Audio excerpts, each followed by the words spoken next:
Hi guys, it's Mike here from Ham Radio Rocks. Today we're going to be looking at a few things I'm working on.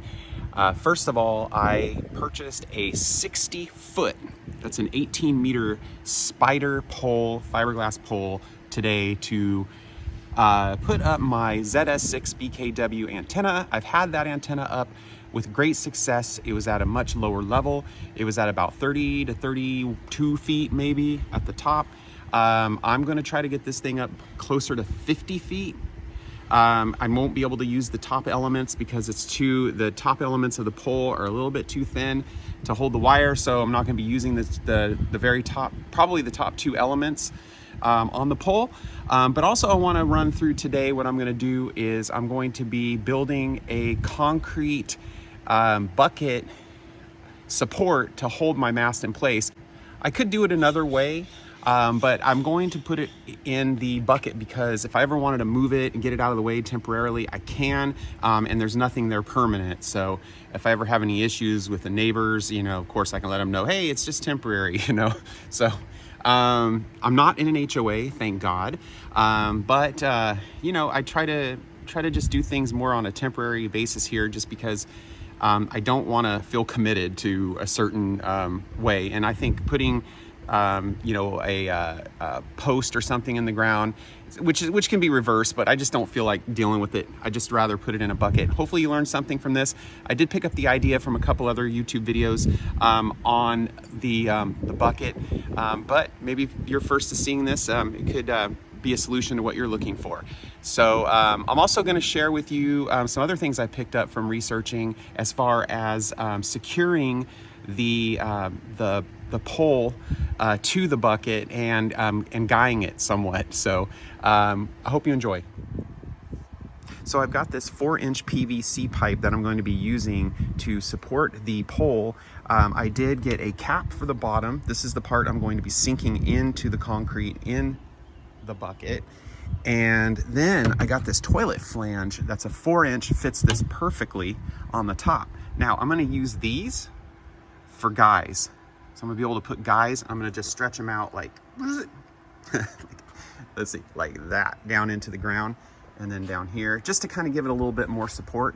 I found this idea somewhere on a YouTube video, and if I can find it, I will credit that person and link to his video as soon as I can find it. Or if you know who that was, if you can go ahead and link that.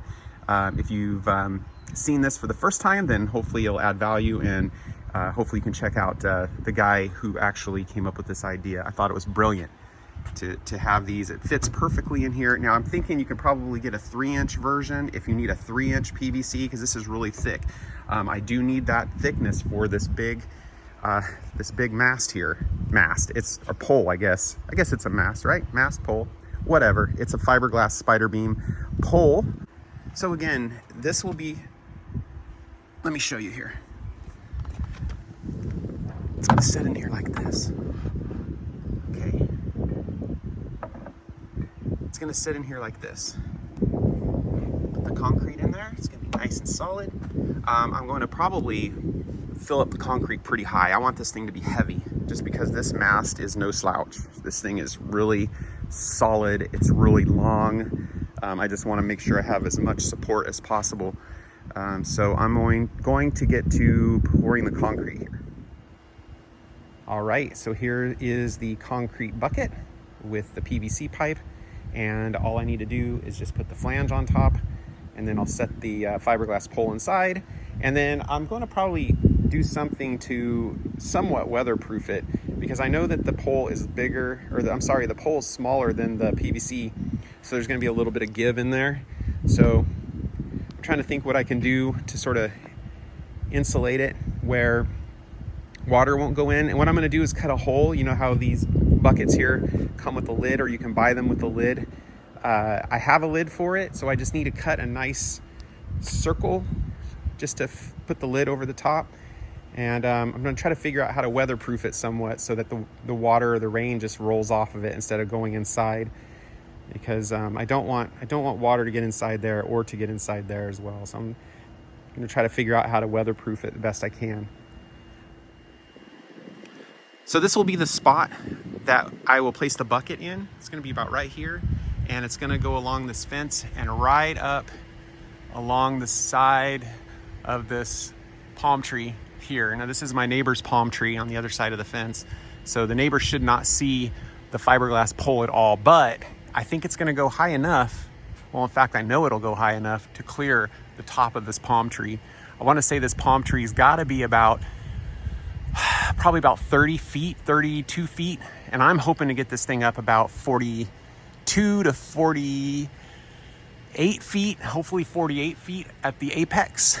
And then I'll have two other bucket masts that will be at either side. One will be over here and one will be over here in the corner next to my pool equipment. And it won't be a flat top, but it won't be a low inverted V. It'll be more of a sort of an elevated inverted V. So I think that might do a little bit better. So I'm gonna go ahead and end the video here. It's been a nice day today in California. The sky's blue and just a great day to work outside. And I'll go ahead and end it here, and the next video I'll have will be the mast going up, and any sort of problems or complications I'll document here. Hopefully it should be pretty easy to do. All right, 7-3.